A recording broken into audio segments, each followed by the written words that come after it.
Thank you very much. I have prepared a series of slides to make it more convenient for all of us, if that's okay with you. And they're meant to answer the questions which all are asking from time to time. This is my introductory photo where I like to remind everyone that chess is the best game of them all. So great that someone even said chess is life. Who said it? It was the 11th world chess champion, Bobby Fischer. And then after him, someone said chess is my life. Now, who said that? I did, because it's true. All my life has been connected with chess since the day I was born until today. A question we often run into is how to help young chess players deal with pressure and expectations. I use methods which were tested over years. I developed my own methods as well, so I would like to share 15 of them with you. Before I do that, this question is about the inner board, the inner chessboard, not the 64 squares. Pressure and heavy expectations lead to what if scenarios. What if I do that? What if this happens? What if that happens? It increases anxiety and leads to heavy drops in the young player's quality of calculation and decision making. We need to prevent that if possible, and if not, we need solutions. How to help? So, the 15 methods I am going to talk a few seconds about each are insisting on winning and learning, not losing, focusing on the process. I'm going to mention pre-game routines, the growth mindset, mindfulness, breath control, limiting rating talk, recognizing the triggers which cause anxiety, which I divided into two categories related to rating and related to the game itself, reframing how we talk with the chess players, encouraging more physical activity, using the 12 to 12, 24-hour rule, considering incentives, managing high expectations, banning some bad habits such as twirling, and finally recognizing the value of sports psychologists. So, this image I made actually 25 years ago, and we hung it in the Chess Federation. And it worked. So, everyone is talking win, draw, or lose, and it shouldn't be like that. It should be win, draw, or learn. I don't remember how I thought that up when I made it, but later I found out that it was a mantra by Nelson Mandela, who said, I never lose, I either win or I learn. So that's fantastic, right? The chess players thinking about it would then see the lost game as a diagnostic tool for improvement, not as a failure. Next one is about focusing on the process I mentioned, not the result. This guy over here is famous for many, many things he did and said, and one of them is related to chess. He said, we are what we repeatedly do. Therefore, excellence is not an act, but a habit. I suppose he's more famous in Europe, but surely you've heard of Aristotle. So, using his wisdom, I try to focus on making every child's excellence a habit. Establish a pre-game routine. You'll notice that chess grandmasters use routines. Some take a walk, some take a snack, some breathe before the game starts. It grounds them, provides a self-control. It's very good advice, actually, and I use it myself. The growth mindset. This is my favorite chessboard with 64 young chess players. Emphasizing to the young player that developing skill through effort And learning from mistakes is more effective than relying on talent, which is perceived.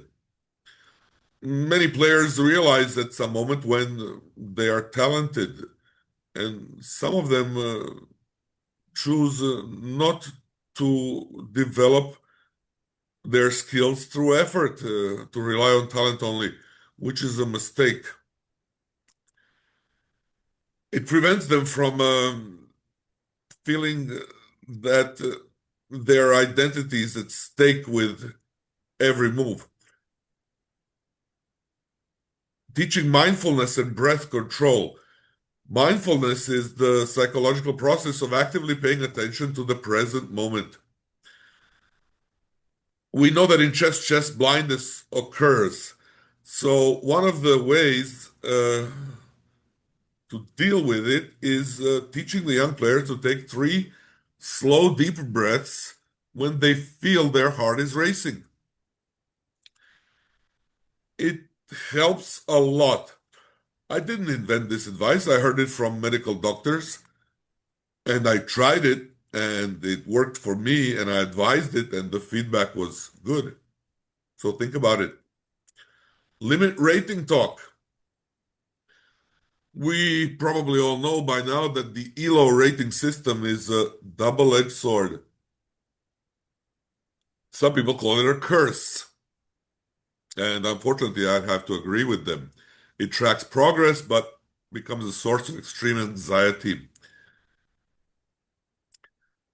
You, as a chess parent, should avoid calculating live rating after each rated game played, and you should advise your chess playing child to do the same. Well, easier said than done, right? Don't do it. Recognize the triggers related to ELO. It is starting with playing as an unrated player versus a FIDE rated. I have personal chess stories related to every method or subject I'm going to talk about. I had a student who, as an unrated, could not face playing a FIDE rated player. Whenever the pairings came out, he would start crying. And he would never win. He would lose in 5, 10, 15 moves. This lasted for 6 months until one day, by a miracle, he didn't lose. He won. And then everything changed. He was never afraid again. You have to wait until you see the trigger. You should not discuss these triggers I'm going to talk about today with the player until you see them happen for the first time. Only then should you take action. But here I'm warning you in advance of what has happened to me and many others, and it should be useful for you too. So playing as rated now versus a higher rated or a much higher rated, it can cause incredible situations with anxiety. Playing at versus a lower rated or a much lower rated, I must beat him, I must win, or I will fail. No, you don't have to beat a lower rated. You don't have to even beat a much lower rated. But still, you have to wait for the first time to happen. If it's never happening, you have nothing to deal with. You have nothing to help. Playing versus the same or similarly rated, the reactions are incredible sometimes. Oh no, he has the same rating as I do. If I draw, I win nothing. Why would you even talk about that? But still, wait until it happens. Then playing versus an underrated, versus an overrated, versus a suspected chess cheater. This is a modern development where there are too many accusations and paranoia circling around. But it happens, and it gets to a moment where a chess player will say, my opponent tomorrow is suspected to be a cheater. What am I going to do? Whatever I play, I'm going to lose. He will twist his shoe, and the engine will tell him what to do. Again, you have to wait until you hear it for the first time. I've had experiences with this too. One student of mine couldn't take it. He couldn't face the option of losing to a potential chess cheater, so he offered him a draw after move one. Oh no, what kind of chess is that? A very experienced player in the same championship, he didn't offer a draw. He played 50 moves and he won. Low TPR, performance rating, we can see it on chess results every day. If it's low, it causes anxiety. If it's high, it causes another kind of anxiety. What people don't know is that the TPR over there can be false. You have to set it properly when uploading the file to chess results. Anyway, do not look at those numbers. The anxiety is during a chess game or after the game. Oh no, we are crying. Now is that me over there? Says future grandmaster. I lost with white, and this is my reaction. What are the top six, according to me, game anxiety triggers? Uh, the first one is handling losses. And not only handling a loss, but playing after the loss or playing after two losses in a row. Next trigger is the fear of opponents' opening preparation. If you've been experienced enough with chess, you've heard it a million times. Oh no, he's prepared better than me. I'm going to lose in the opening. There are solutions for this, and I wrote the ones I have for you to share with. One solution is based on fact. So you're telling the child you're wrong. The fear is unfounded. It's impact your opponent, who should be fearing your opening preparation. You say that, and if it's true, the child will suddenly change their mind. Oh, right. I'm the one to be feared. Now, sometimes the player is right, and the opponent's opponent preparation is quite better. What to do then? There is a solution again. Improve your opening. Prep before the tournament starts until you fear no one. That's not the only solution. You can try to take the opponent out of their prep. This is based on the methods we use to help chess players who feel anxiety for games. Next one, impossibility of direct preparation because there are no games of opponent. How to prepare? How can I play if I can't prepare? I will lose. I will not win. I will play badly. Again, there are solutions to this. I had this anxiety too when I was a young player. And I was given a solution. My father told me, review opening theories of your game color. It doesn't matter, you don't have his games. So I was white. I looked up my theories that I maybe thought I forgot, and I felt better. He gave me another solution. Look at the master games that were won by the color you will be playing. Today, it means if you're white and you don't have games of your opponent, you look at Magnus Carlsen's games that he won with white 1-0, 1-0, 1-0. You go to your game and it will be 1-0. The advice my father, who was an international arbiter and a national master, gave me actually came from a world top 10 player that he overheard in his time and he thought it was good, so he shared it with me. And it worked. It's brilliant. Next trigger, playing versus a nemesis. A nemesis is a usually weaker player than your chess child or student, but you always lose to him. No matter what the position is, you lose. So being paired against your nemesis again, what does that mean? You're going to lose again? There are solutions. The only one I know is continue with trying your best. His luck is bound to run out. I have had situations with nemesis of my own, losing, for example, in a year, 6 classical games in a row. I couldn't stop it. Nothing I did worked. Well, I continued with trying my best. And what happened? I won one day. Wow. And then I won 6 more games, 7 in a row. That's one more than he beat me. And then we didn't play afterwards. That's my solution in case you encounter a trigger called nemesis. The reframe anxiety is one of my favorite ones. We often forget about it. What is it about? So, anxiety in chess is very normal. It's the body's way of preparing you for a challenge. But we shouldn't call it anxiety. That's a kind of negative word, right? We should reframe it and always say excitement or readiness. And that changes the young player's physiological brain response. For example, he says, I'm anxious today, I'm anxious. And you tell him, no, you're ready. And he will say, what? I'm ready? That's why I'm anxious? Well, that's good. That's great. I like to be anxious. When that happens, everything changes for the better. Encourage physical activity. Well, there are studies which say that chess is a purely physical game. Huh. Imagine that. Maybe it is.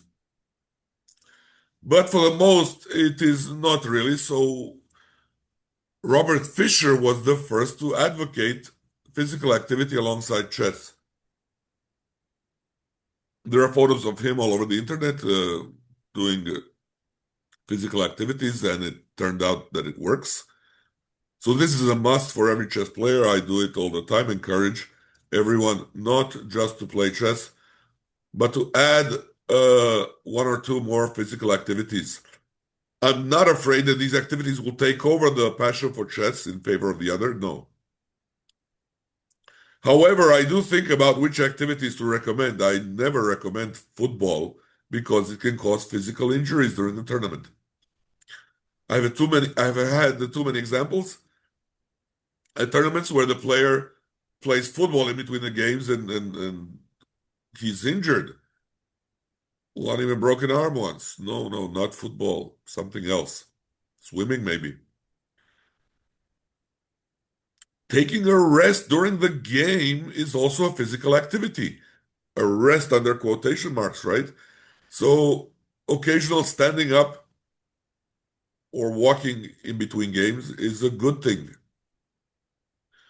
You might hear from people that you should not be walking around during games. You should be sitting and focusing all the time as much as possible. It turns out that logical advice is not true. It turns out that players who focus 100% make blunders. And the players who rest by the advice I just gave you, they make less blunders. Think about it and try it. It worked for me.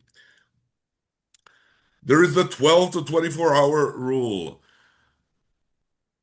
A player finishes the game, celebrates success, or mourns missing opportunity. Give him 12 or 24 hours for the dust to settle. And before the next game, their emotional slate is clean. This prevents the carryover, the usual one, where you played badly on Saturday, and because of Saturday, you lose all the games on Sunday. You don't want that to happen. So the rule works. It helps. Consider incentives on the image. Well, there's a $15,000 incentive for what? Making a draw with Magnus Carlsen? Incentives are great. The sponsors are welcome to chess, of course. What you should know is that they can backfire with the player losing their objectivity when making critical game decisions. For example, when the game is a complete draw, but the player is thinking about the win incentive, he will gamble to lose.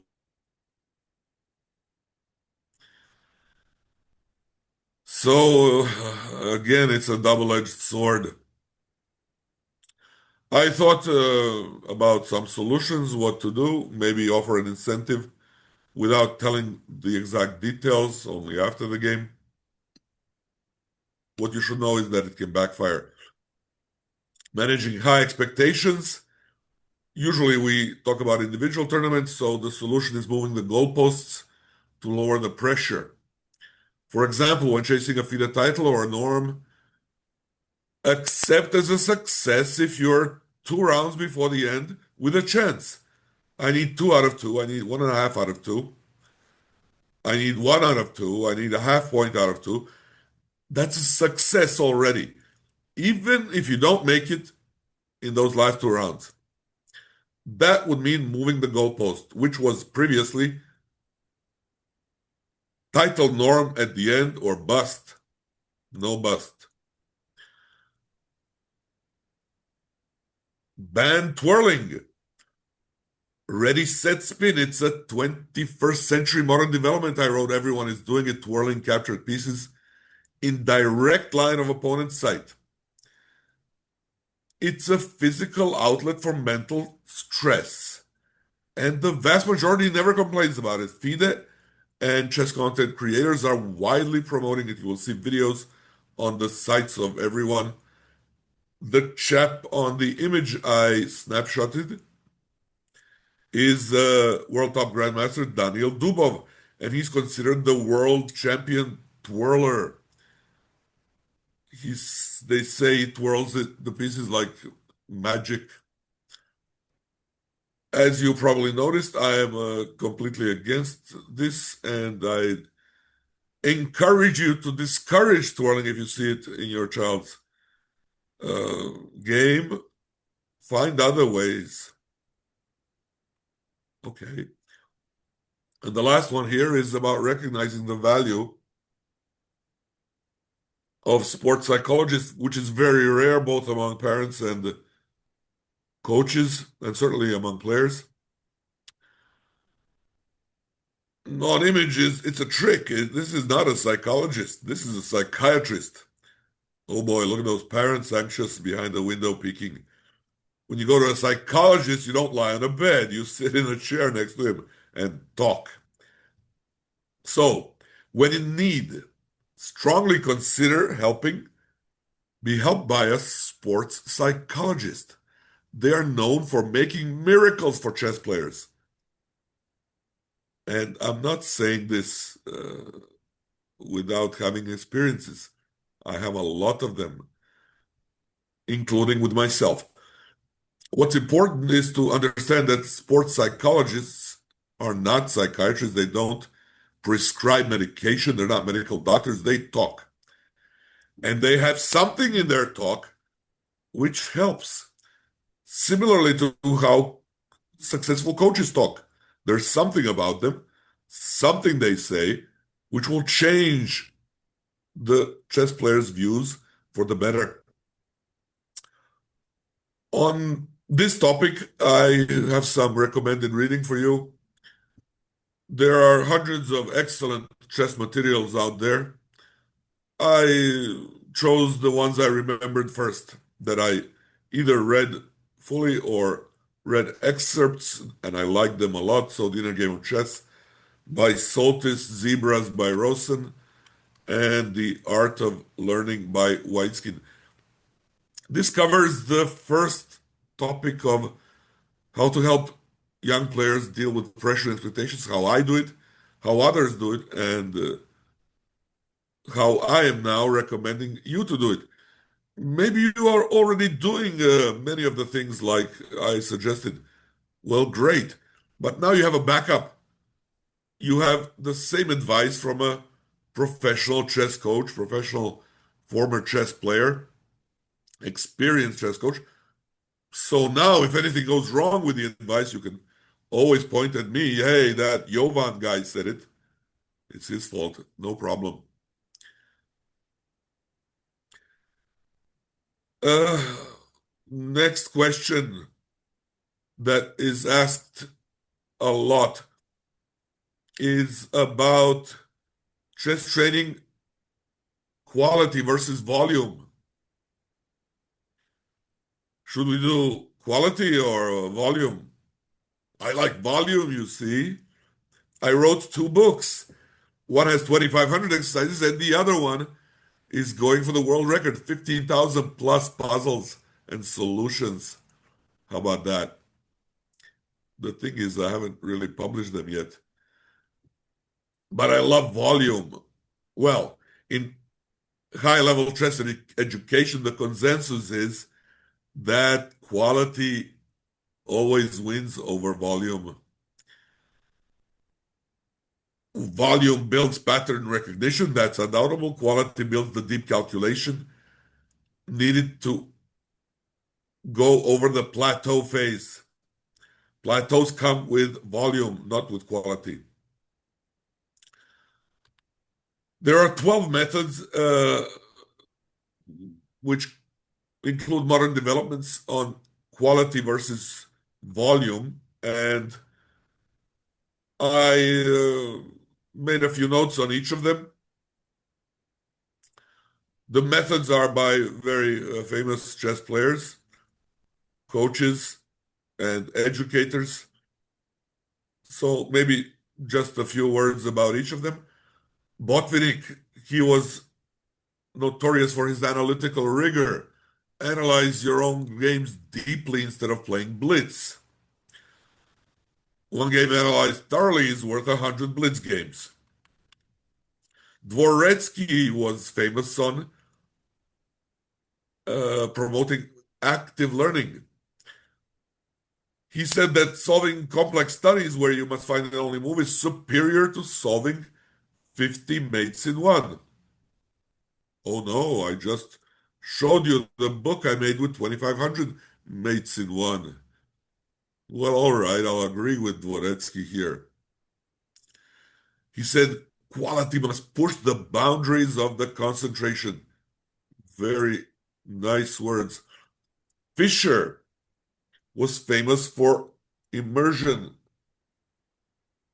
What did he do? He didn't just look at games, he dismantled them, spending days on finding a variation on an improvement. So that was volume. The volume was very high, but the quality of the reason for seeking volume was also high. Well, that set him apart. He actually turned volume into quality. Jacob Aagaard, he has a very interesting theory of calculation over guessing. What did he say? He argues that training tactics can be harmful, voluminous training of tactics, if it leads to guessing the moves. If you had experience as a coach or as a chess playing parent, you must have stumbled on a moment where the player starts guessing the moves instead of thinking. So this is the harm volume can do. He advises writing down variations before checking the answer. Next one, Kasparov's labor, the quality of preparation. Kasparov insisted on quality. He frowned on volume, especially when using engines. He said it is the quality of the questions you ask the engine, not the amount of hours it runs. The plateau effect in Blitz we talked about earlier. Let's give it a few more words. So Blitz addiction, it's a high volume, low quality training. It enhances existing habits and unfortunately the bad ones rather than building new ones. I follow ChessBase a lot since they became, and recently that they have articles which talk about players being stuck at a certain rating because they are unable to perform slow study. Rosen, in his Seven Deadly Sins, also had an interesting thought on this topic. He said that chess players like to do related activities to avoid doing the mentally exhausting but necessary deep calculation. He argues you have to become uncomfortable, under quotation marks again, with a high quality focus. Uncomfortable is a word you often hear, but you never hear it under quotation marks. There's nothing uncomfortable about chess, really. Everything is comfortable. The Polgar method. Laszlo Polgar, father of these three famous daughters, Susan, Sophia, and Judith, he was high voluminous in training, but his volume was different. It was specifically curated, categorized. So every hour of these 5,334 puzzles was directed towards a specific category or milestone. So volume works if the quality inside it is world class. I never saw a thicker book, by the way. I did see it live once in a school I taught in. It's amazing. Shereshevsky, a classical book on endgame strategy, he argued that many players fail because they know many openings, volume. And he said it's better to know a few transitions into the endgame than to memorize 1,000 opening lines. Think about it, and you will agree with Shereshevsky, the efficiency factor. I'm subscribed to this very good grandmaster, Noah Studer. He talks about the efficiency methods, which other people talked about him before, but somehow he gets the credit for mentioning it all the time. Like, for example, 30 minutes of this kind of training, 30 minutes of that, and you follow the efficiency factor. He says this is much better to do than doing a passive kind of training, such as watching videos. Well, he's right. Razuvayev's chess fundamentals. 21 years ago, he was a lecturer at the Singapore International Chess Convention, and he said something I have never heard before. And, well, I agreed with it.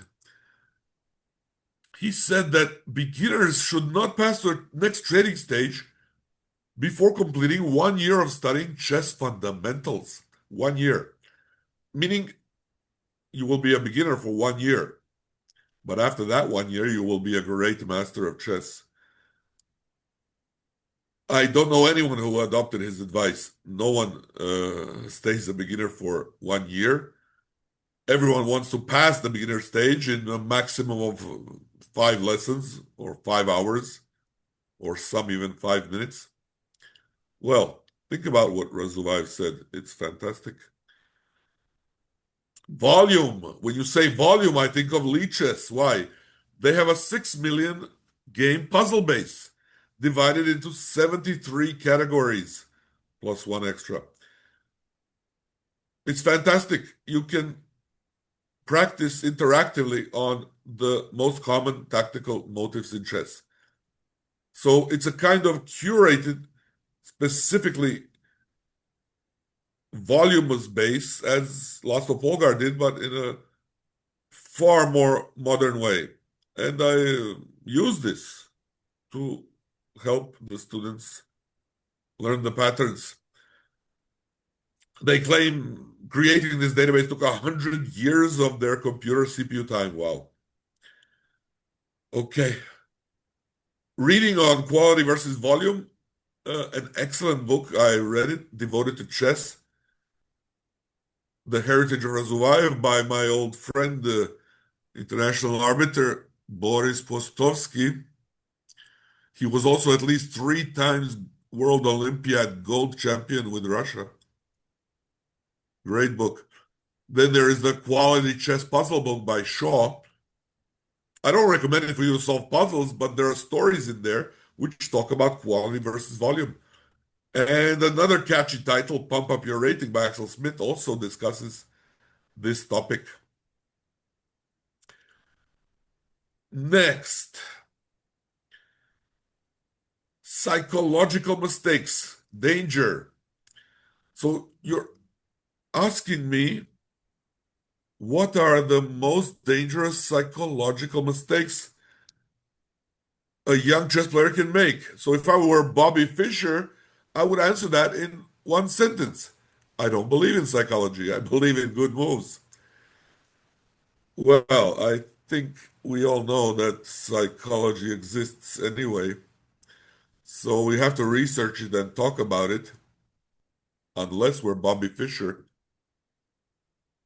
What are the mistakes? Neglecting study of endgames, underestimating the opponent, overestimating the opponent, not caring who the opponent is, fear of trusting your instincts, neglecting psychology, unconscious demands, perfectionism and fear of blundering, failing to learn from losses, wishing playing only inferior opponents, accepting opening gambits is a psychological mistake, allowing intimidation, satisfaction leading to complacency, tunnel vision, and finally, bad habits, social isolation, making excuses and absence of realistic goals. Now, if I were to answer your most common question on the psychological mistakes, I really couldn't do it in a few sentences or 1 minute. To answer these questions, one needs, I think, at least 2 seasons of Netflix episodes to get them all right. So maybe that's an idea for the future. Let's beat the Queen's Gambit and Units documentary. Now, psychological mistakes, neglecting study of endgames, playing the endgame like a machine. Who said it, Spielman? Look at that hand, all machinery. Well, how will you play as a machine if you don't study it? Underestimating the opponent. What do you think? This guy on the right underestimated the guy on the left? Because of what? Because of his size? We underestimate because of ELO, FIDE player title, age, size, body language, or absence of coach. Well, if you underestimate this guy based on his size, you will find out he's a GM FIDE rated 27-23. It's a super funny photo. The guy on the right is the Serbian national champion, Injic, who is the tallest grandmaster in the world. And Nihal Sarin may just be the shortest one. So someone caught them together. Fantastic photo. Okay, we have someone who said I failed to make the chess team because of my height. Well, it wasn't Sarin for sure. Who was it? It was Woody Allen. You've heard of Woody Allen, I hope, the comedian. Psychological mistake is to overestimate the opponent. Again, based on ELO, title, age, size, body language, or their coach. You're overestimating the player because his coach is someone called Mr. Jovan. That's me, by the way. All right. I am an exception there. If you overestimate an opponent because I'm his coach, you're right. You should overestimate him. You should resign, in fact, immediately. But in most cases, it's just overestimating. You look up his coach. Oh, he's got a grandmaster coach. I'm going to lose because now he's a grandmaster because his coach is a grandmaster. No, no, don't do it.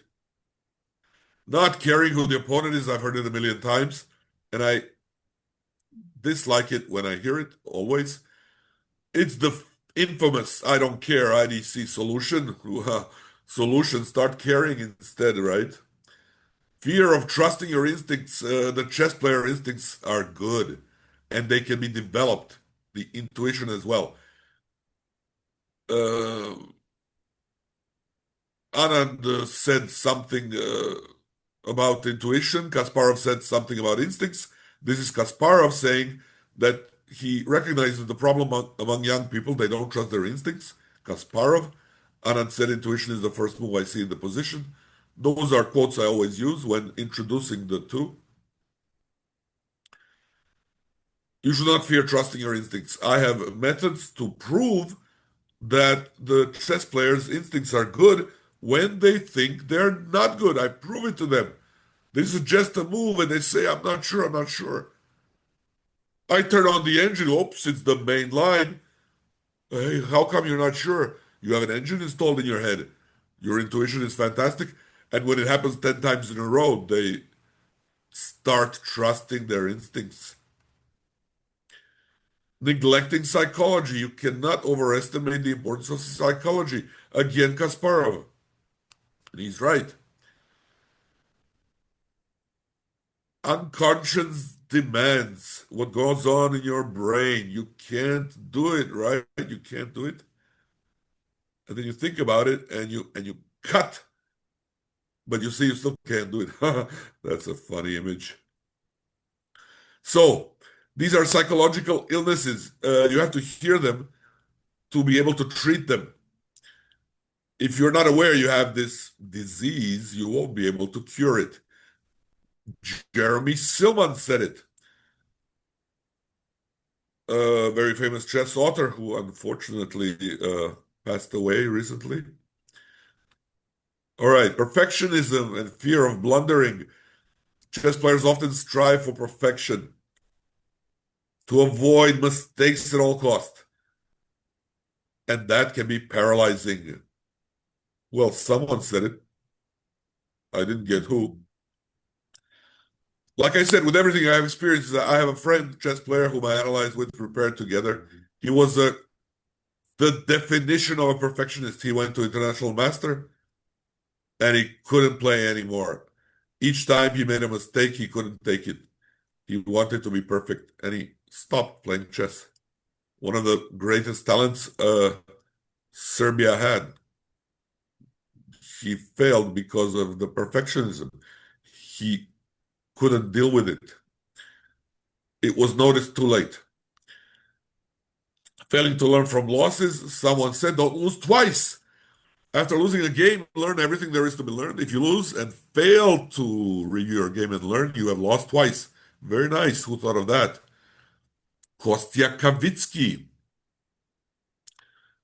international master who is becoming more and more recognized with his works. Wishing playing only inferior opponents, you probably heard that a few times. I don't want to play GM, I want to play no M. Someone said who wants to educate himself must invade the habit of wishing to play only against inferior opponents. It was Lasker, the second world champion. It happened even then, 150 and more years ago. The psychological mistakes made were the same as today. Nothing changed. Are we learning from our mistakes? It seems not. So hopefully this masterclass will help to change that. Accepting opening gambits is something relatively unknown to many. Oops, sorry. So the advice is don't accept opponents' gambits in the opening unless you know the opening theory. I rarely hear that from others. Maybe they say it in private, but I would have heard it anyway. This is the advice for the player. Do not accept gambits in the opening unless you know the theory. And then there are some funny quotes about it. If Tal sacrifices a piece, take it. If Petrosian sacrifices a piece, don't take it. Well, that's supposed to be funny because Tal sacrificed without compensation, and when Petrosian sacrifices a bishop, he gets two queens for it on the next three moves. So don't take it. Allowing intimidation. So there is this unfortunate psychological mistake where you allow yourself to be intimidated by a stronger opponent, and that results in playing weaker moves. It's one of the most common mistakes. Again, you have to wait until you notice it the first time to react on it. Don't discuss it before it happens, but have it in the back of your pocket as soon as it happens to deal with it immediately. Satisfaction can lead to a lack of vigilance and then to mistakes and missed opportunities. Kasparov again. Tunnel vision. For those of you who are chess players, you will see on the board that there is a white knight about to be lost. The black can give a check with the rook and take the knight, but then the white king takes the black knight. Black won nothing in the end. With such positions, you become tunnel visioned, looking only at that knight and how to take it for free. There are a few variations for black which he can try to win that knight for free, but none of them work. So if you focus yourself only on that, you miss out on everything else. In the game, black missed out. He was with a tunnel vision, and he missed to win a rook in two moves.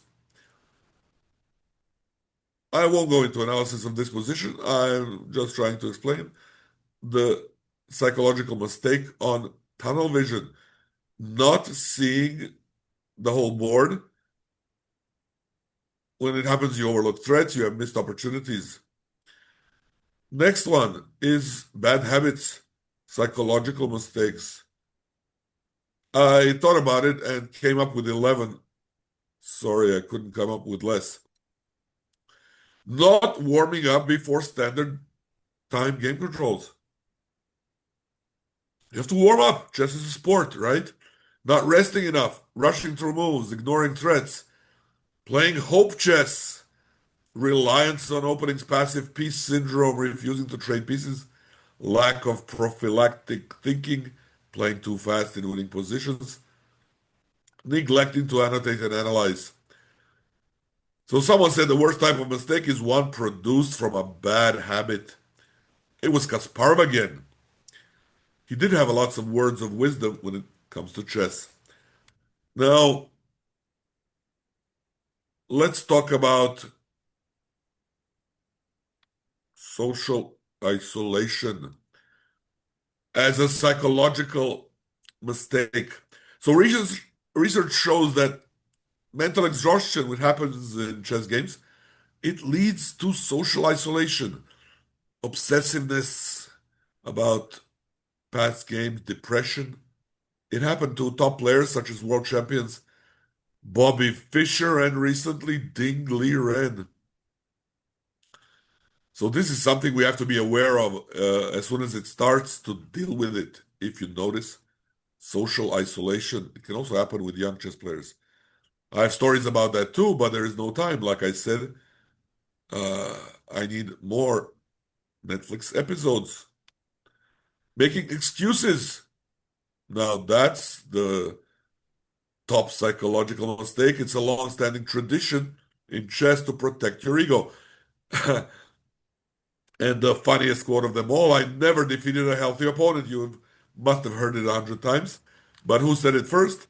It was Tartakover in the 1900s, like 100 plus years ago. The time I heard it first was from a local grandmaster, Dragoljub Veliminovic. And I thought he was the author, but then I realized no, he's just using experiences of others. Now I use experience of others. Okay, don't make excuses. Absence of realistic goals, a common psychological mistake. But should you have realistic goals? Someone said your goals in chess should be a bit more than realistic. So, okay, I accept a bit more than realistic. It was Grandmaster Smirnov who said, don't have realistic goals, make them a bit more. Excellent. Again, reading. Well, I wrote another article, which is, I was writing it for a long time, 1,000 psychological issues in chess and their solutions. It's about exactly this topic, the psychological mistakes. You can't read it yet because it's not published yet, but it's ready for print.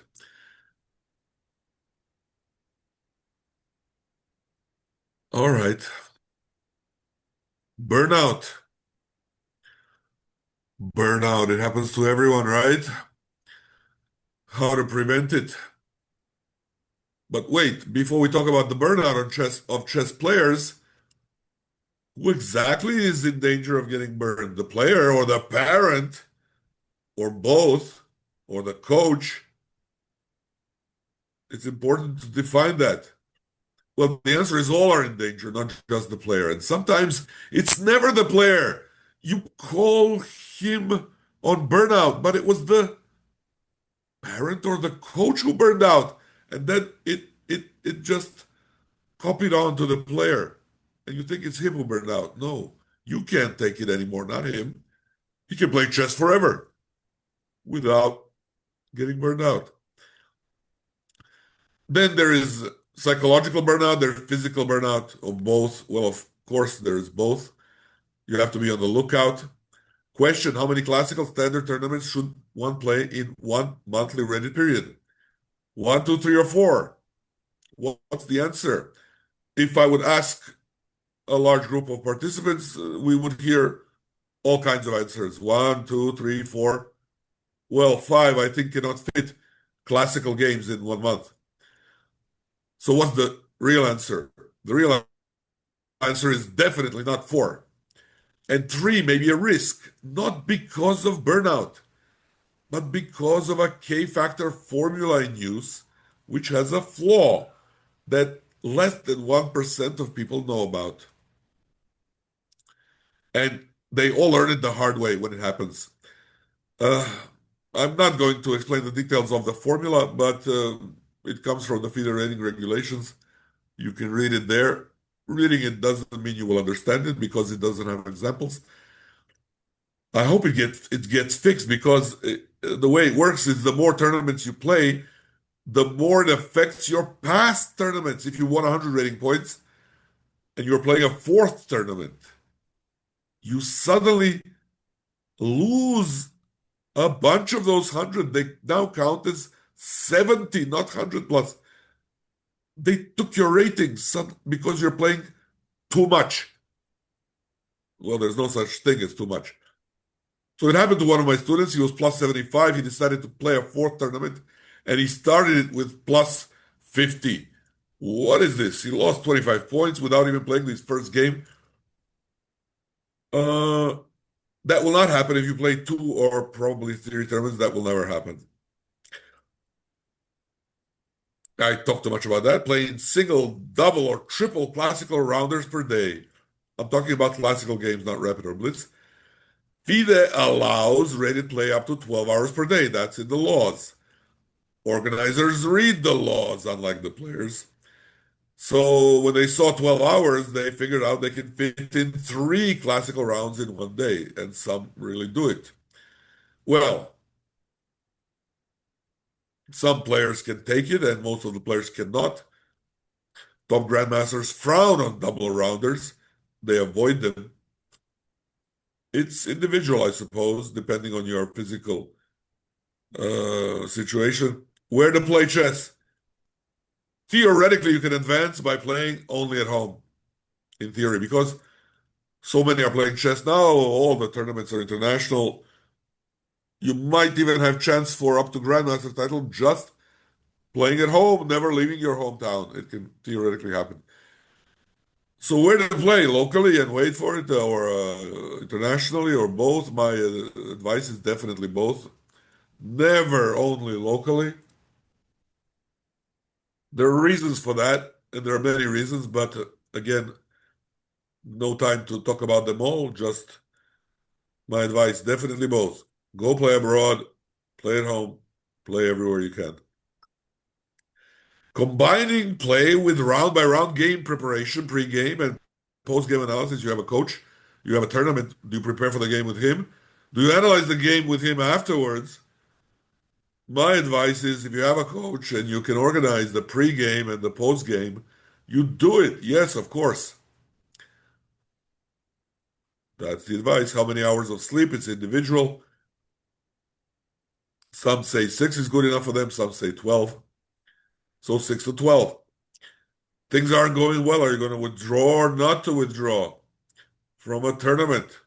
Modern practice is a shocker for me. Everyone withdraws after a couple of losses or losing a chance for a prize or a title. That never happened before. So I was raised never to withdraw, and my advice is never withdraw. You lose one in a row, two, three, four, five, six in a row. Do not withdraw. Play it until the end. Well, that's my advice. I don't expect everyone to take it. Preventing burnout. So the KISS method is great. It's about keeping it short and simple with the abbreviation KISS. Simplicity, preferable to complexity. Well, you have to be either a coach or a chess playing parent to notice this.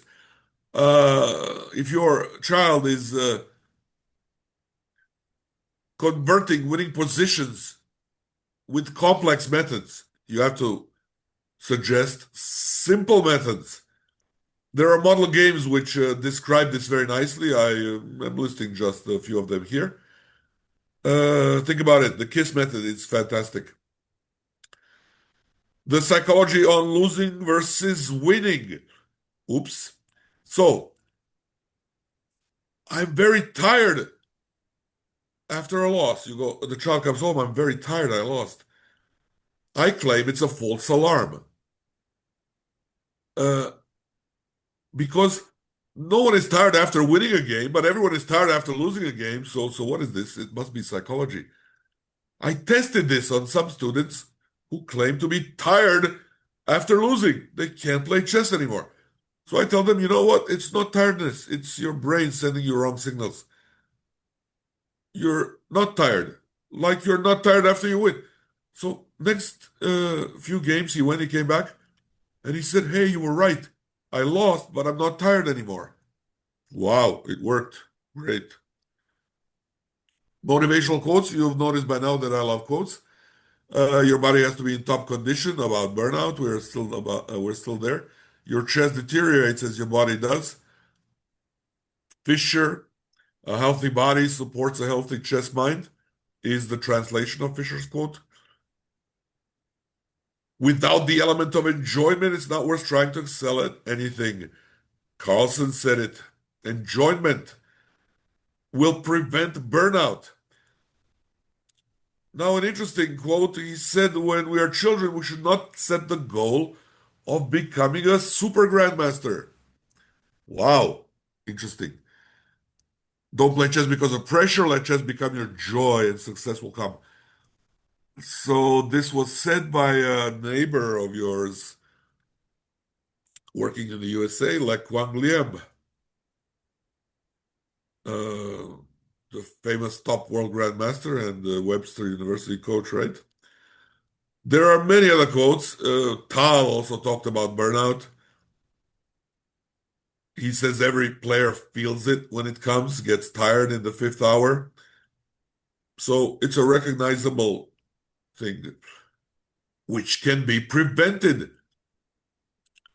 So how do you prevent it? You have to prioritize rest, prioritize skill development, maintain a balanced life. A healthy diet, of course, that goes without question. I didn't write it here because young chess players, they have a healthy diet usually. It's the adults who don't. And keeping chess training enjoyable. Strategies include what? Regular days off. You shouldn't really study chess 7 days a week. Six is fine. Five is okay. Enough sleep, multi-sport participation. We talked about it. Fostering open communication about stress. Focus on fun, long-term development. And if you still burn out, there is a recovery method. It requires practice shows up to 4 to 8 weeks of reduced training or even complete rest from chess. There are there is literature on this topic, Chess for Life, by Sadler and Natasha Reagan. Read it if you're with time. Young players, what are their main priorities in the early years of chess training, or rather, what should be their main priorities? I have 14 golden rules to share with you. Learn to manage losses as a young player, learn to manage wins, learn to manage draw proposals. Analyze games played by classics, train with a physical board sometimes, not just the screen. Be interested to study. Be interested in chess homeworks. Be curious. Be interested to learn. Increase your attention span. Design a chess training schedule. Trust the coach. Know the laws of chess. Practice etiquette. And finally, love the game. Those are what I would call main priorities in the early years of chess training. I would like to spend a few seconds on each of them. Learn to manage losses, understand the value of defeat. Someone said you can learn much more from a chess game you win than a chess game you lose. Capablanca said it. And then someone said you have to realize you have to lose 10,000 games before you become a good player. Who said that? Seyravan. He increased Capablanca's, you have to lose hundreds of games to become a good player to thousands, 10,000s. When I read that first, I thought it was a typo. What 10,000 games? But then I remembered the modern days, they have online chess and bullet and blitz, so I suppose he meant 10,000 of those. Now, someone said, not what Capablanca said, he said you may learn much more from a game you won than a game you've lost. Capablanca said the opposite. Who said this? I said it, and I believe it. Why? Because in the students' games they won, it turns out they actually made more mistakes than from the games they lost, where often they made just one mistake near the end. But the won games loaded with mistakes. So don't don't analyze only your losses. Never resign prematurely because no one ever won a game by resigning, right? Savielli said it. I improved on his words. I said no one ever drew a game by resigning. Why do you have to win every game? Draw is okay. All right. Learn to manage wins, win gracefully, show good sportsmanship. Avoid saying good game if your opponent played badly. It can backfire. Say thank you for the game. Neidorf talked about managing wins. This is his quote about man's precious possession is his honor. Learn to manage draw proposals. This is probably the most difficult one. Nice image, right? I like it. So, very quickly, never agree to a proposal of a prearranged draw. It's match fixing. After the game starts, never repeatedly offer draws. Never agree to a quick draw. Try not to propose a draw when you haven't completed your move. Try not to propose a draw when it's your opponent's turn to move. It's not illegal, but don't do it. Never offer a draw in a clearly losing position. Why? You're losing. You want to offer a draw? No. But why not? Practice shows that your opponent will accept. What? Does that mean you should always offer a draw in a losing position? The amount of accepted draws are incredibly high. Anyway, don't do it. Your opponent is offering you a draw. Check first to see if he made a blunder because half of the time they made a blunder before offering a draw. Your opponent is offering you a draw without having completed the move. 90% of the players answer instantly. Don't decide immediately. You don't have to. Your opponent is offering a draw with extending a handshake. Don't automatically shake his hand. He will claim you accepted his draw offer, which he never made. He will claim you resigned, which you never did. Don't automatically accept handshakes. Uh, yeah, your opponent is offering a handshake without saying anything. Is it a draw offer? Is it resignation? What is he doing? You have to verify. Rejecting a draw proposal doesn't mean you're now obliged to win. 99% of the players believe that if they refuse a draw, they must play for a win. No, you don't. You don't have to. Continue playing as if the draw never happened. The offer of the draw never happened. It's very hard. This is why I consider a draw offer a huge distraction in chess and it should be banned. But it's kind of banned. You can't offer a draw first 30, 40 moves in most tournaments now. So something is moving forward. It's a distraction. In my training, there are two simple rules. Don't offer draws, don't accept draw offers. Those are the rules I was raised with, and I liked them. I mean, I lost because of them sometimes. I didn't accept draw offers from a grandmaster when I was unrated. He offered me a draw. I thought I was winning because he offered a draw, but no, he accepted that I played on a super high level and he didn't make anything. So endgame, he offered draw. I refused and I lost. But the grandmaster, another watching the game, told me, congratulations, you refused the draw to a grandmaster. I said, what? But I lost. Then I thought about it and understood.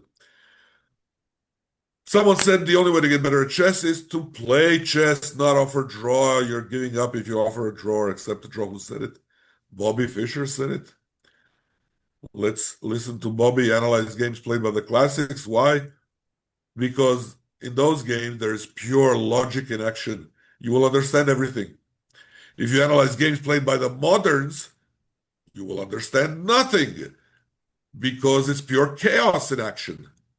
I'm exaggerating a bit, right? But it's the truth. Analysis is important. There are beautiful quotes about this, especially this one by Botvinnik. Chess is the art of analysis. Train also with a physical chessboard. Definitely, but not always. Modern developments encourage use of computers. Of course. Someone did say I still prefer to analyze on a chessboard. Who said that? It was Carlson. Imagine that. Well, if he prefers, we should too. Sometimes, yeah. Objectively, analyzing on a board is a much slower method. Yeah, be interested to study. Someone made an excellent quote. The moves are there, but we must find them. The only way to find them is by studying. Tarar said it a long time ago. Be interested in homeworks. No one likes school homeworks, with exceptions. But don't compare chess homework with school homework. It's not the same. And it was even noticed by Kasparov. Chess is not like homework. It's a challenge to the soul. Young players, they hate chess homeworks until you start explaining to them what they're about. They're not something you can fail with. No. Be curious. Look at this image of Bobby Fischer. He just became world champion. The newspaper shows it. Uh, so what did he do? He didn't stop. He didn't go on to celebrate. He continued being curious as a world champ 1 day old. He analyzed games from the recent chess informant on new developments. Well, that's what I mean when I say be curious. And someone also said you must stay in touch with the latest developments, otherwise you will be left behind by the younger generation. Korchnoi said it, and he was right. Be interested to learn. The day you stop learning is the day you stop winning. Congratulations, Magnus Carlsen. Increase your attention span. Gradually do it for up to 4 consecutive hours, which is the average of a well-played classical game, right? The most important thing in chess is to be able to focus for hours on end. Fischer said it. Excellent quote. Design a training schedule which works for you of up to 6 days a week. All my top students had a training schedule. Some designed it on their own, some of their parents designed it with consultations, some I designed it. They all worked better than without one. Kasparov said you must have a regime, and he was right. Trust the coach. You have a coach, trust him. But wait, verify their credentials first. You would not believe how many coaches claim to be grandmasters, but they're not even rated. And a lot of parents are trustworthy. They believe what they hear. Don't do that. Don't verify first. This is my advice. Chess is not football. Don't sack the coach after the child's first loss. Give him time. If you had sacking in mind, the trainer's task is to provide the pupil with a compass. You must know that. And the pupil must walk the path himself. Dvoretsky said it. World's top chess coach. Think about it. Know the laws of chess. This is an image of the first ever FIDE laws of chess in 1928.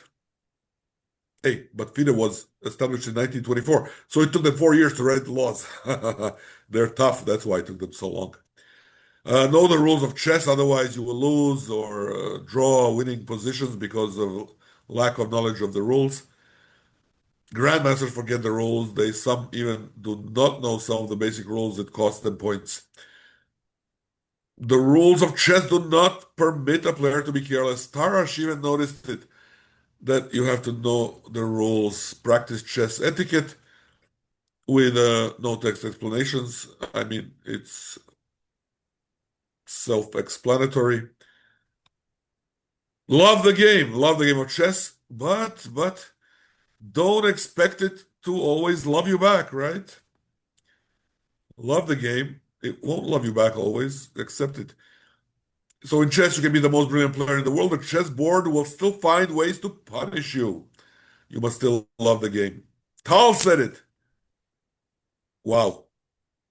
Okay. Again, recommended reading. Raise a Genius is a fantastic book by Laszlo Polgar.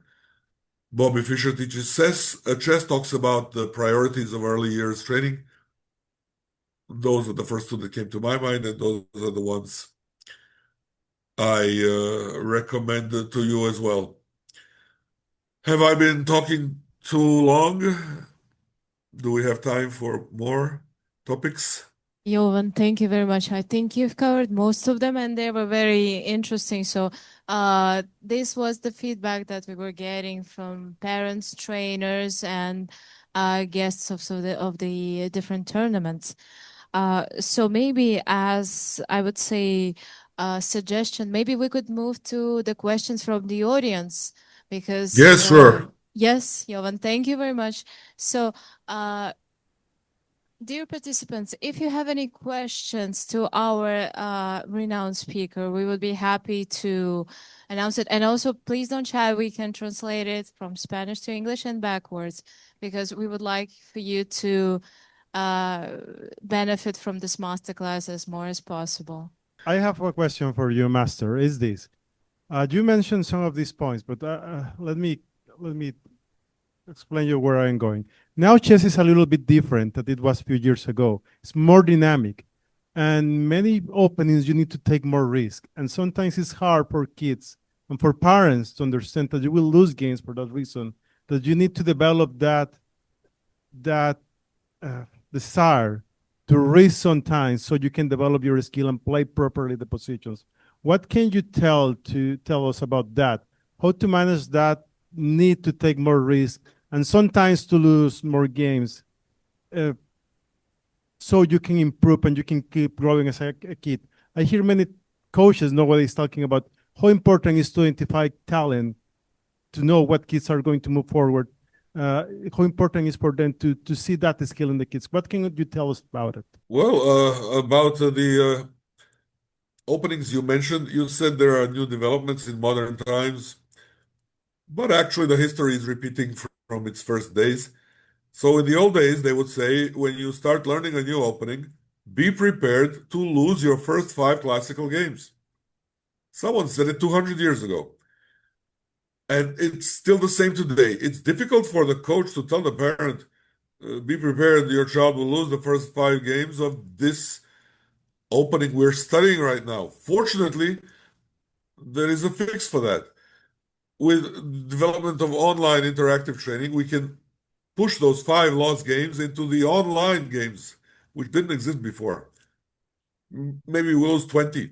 So the fact is, you will always lose something you studied in the beginning, and you can lose it while playing online and not lose it while playing the classical game.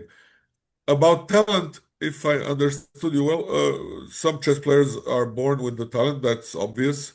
Some not with so much talent. So I concluded from that that chess is a part of the DNA of humans, actually. Practice shows that players without too much talent, they can also reach very high heights.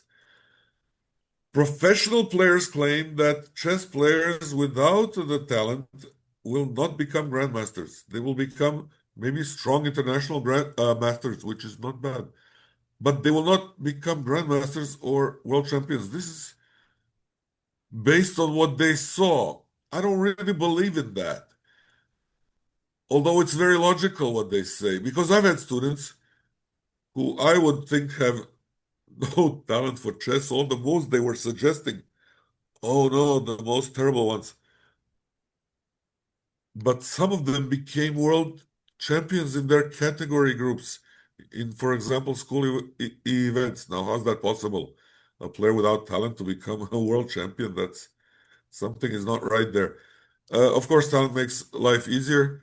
Um, I hope I answered a bit of what you asked. Jovan, we have a question. Yes, please. Muchas gracias. Eh, una pregunta más que todo para el tema de uno como padre, ¿no? Porque aquellos que no tenemos el conocimiento o el fundamento del ajedrez, como usted muy bien lo tiene, pero nuestros hijos, en cambio, por ejemplo, juego con ellos y no puedo ganarles porque ahora ya me ganan ellos a mí. Entonces, está el tema de ellos, pero uno como padre, para estos torneos o para su crecimiento, ¿De qué forma debemos como padre apoyar? Usted habló mucho del tema de que ayudan los psicólogos, pero nosotros como padres, ante la ansiedad que ellos tienen, me he visto de hecho a veces más ansioso que ellos. Entonces, ¿cuál es el tema para nosotros como padres de estos niños que realmente juegan muy bien, pero de repente nosotros nos frustramos más que ellos en una pérdida de ellos? Okay, Master, let me translate to you. So he is a father, and he has, in his role as a father, he explains that many parents have this situation where, well, if he tries to play with his kid, the kid is going to beat him. But that is not the point. The point is that you explained it. They have to support the kid, and they can help for support from professionals. But as a parent, they sometimes get stressed, nervous, as every parent does. And he wants your advice on how to manage to give the proper support to the kid, knowing that regardless of what they do, he will have to also they will have to deal with these feelings that sometimes could even affect the kid's performance. What advice would you tell? Would you give them so they can manage these situations and they can support the kid in the best possible way? Right.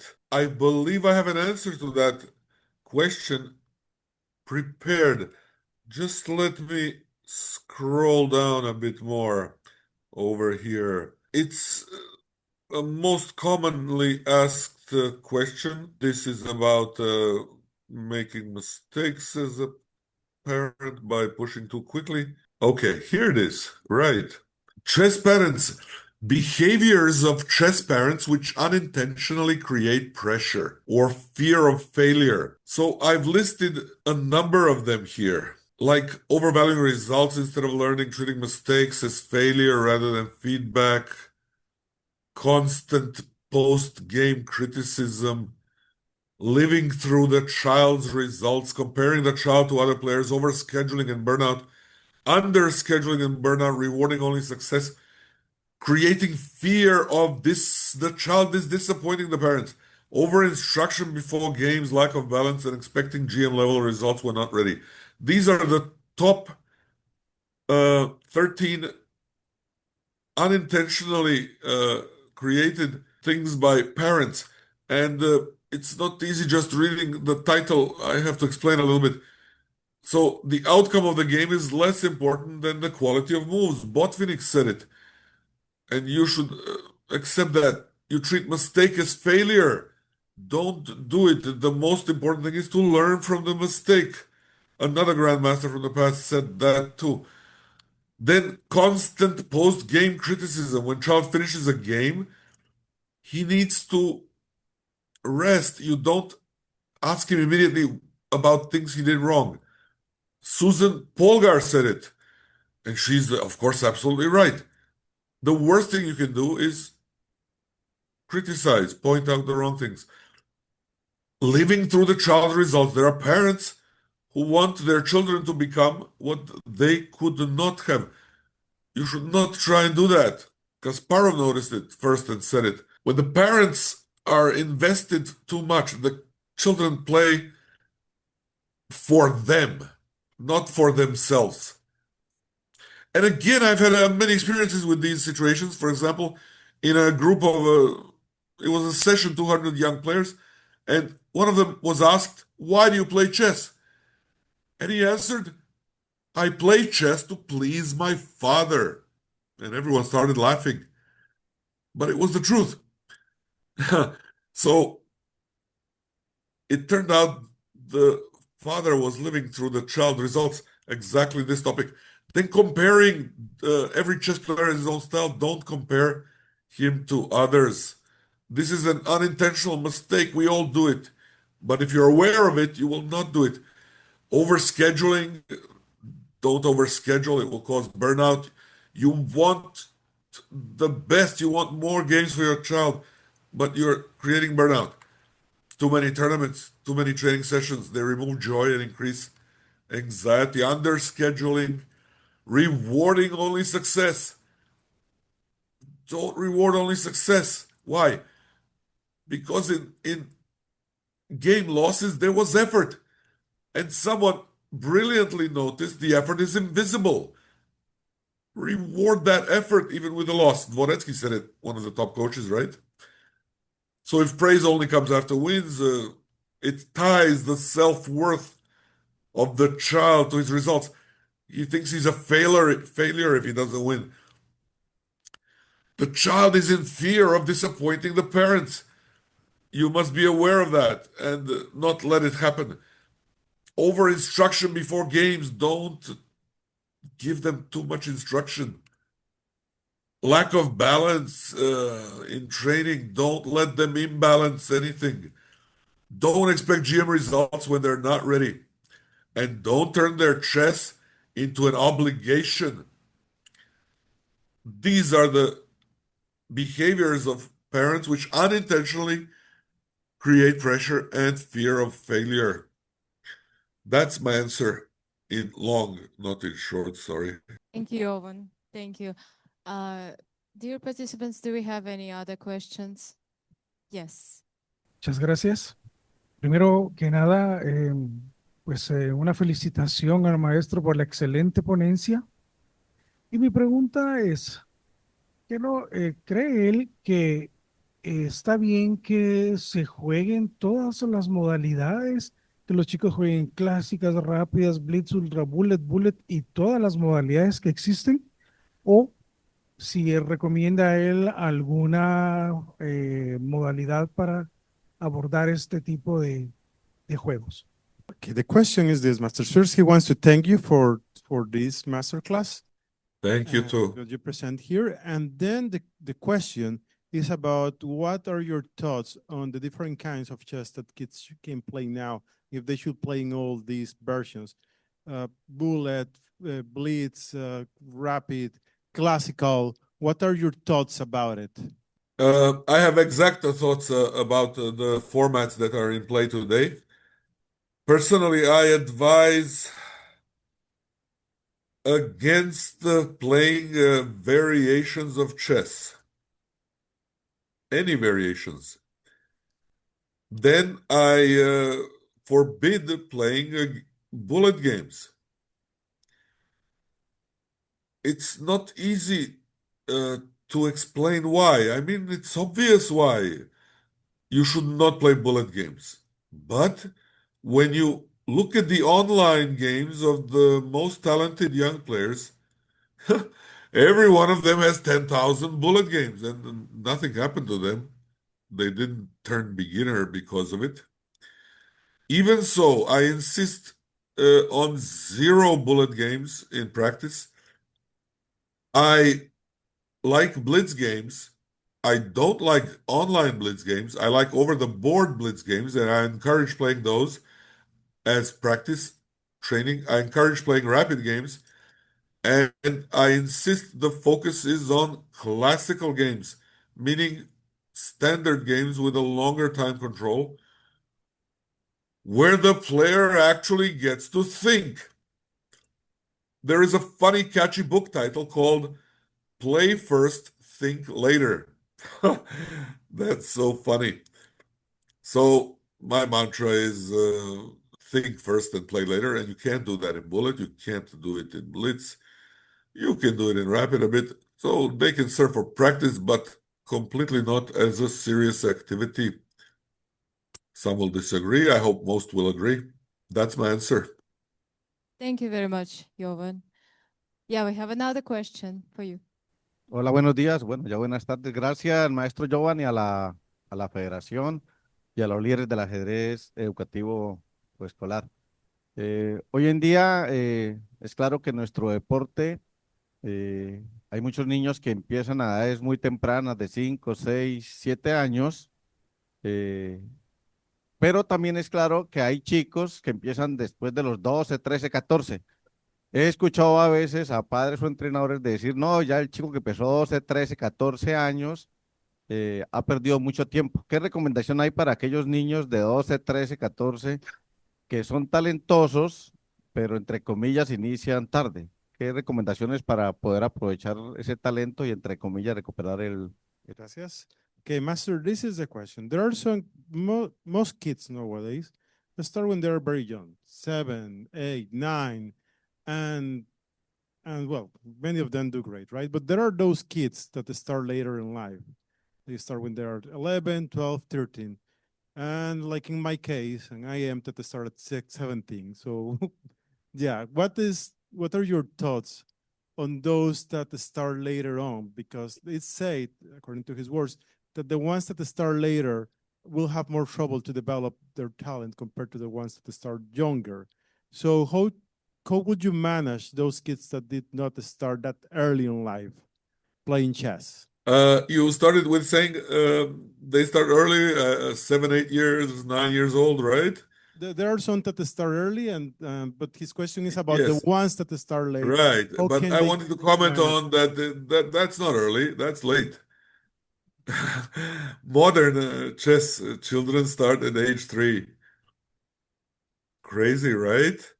And some grandmaster joked about it that they are going to start next while still being unborn. That's where the development is going. Obviously, the later you start, the tougher it will be to excel in chess.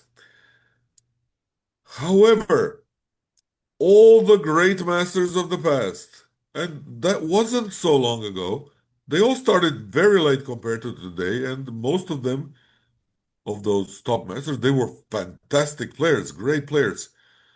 So there are other reasons why they succeeded, maybe because of less competition and so on. I believe that starting at any age, more or less, can lead to success. But objectively speaking, the later you start, it will be more difficult. You have other obligations in life as an older person, unless you're a professional player. If you're a professional chess player, it doesn't matter when you start, you will reach your potential if you follow the rules. If you're not a professional player starting late, you have to accept that you will not become world champion. But grandmaster, why not? I forgot now what is the record for the oldest grandmaster. It was, I think, achieved relatively recently, even. So that's a great motivation. It can be looked up on the internet. 60 plus years. Grandmaster, wow. That is my short answer. Jovan, thank you very much.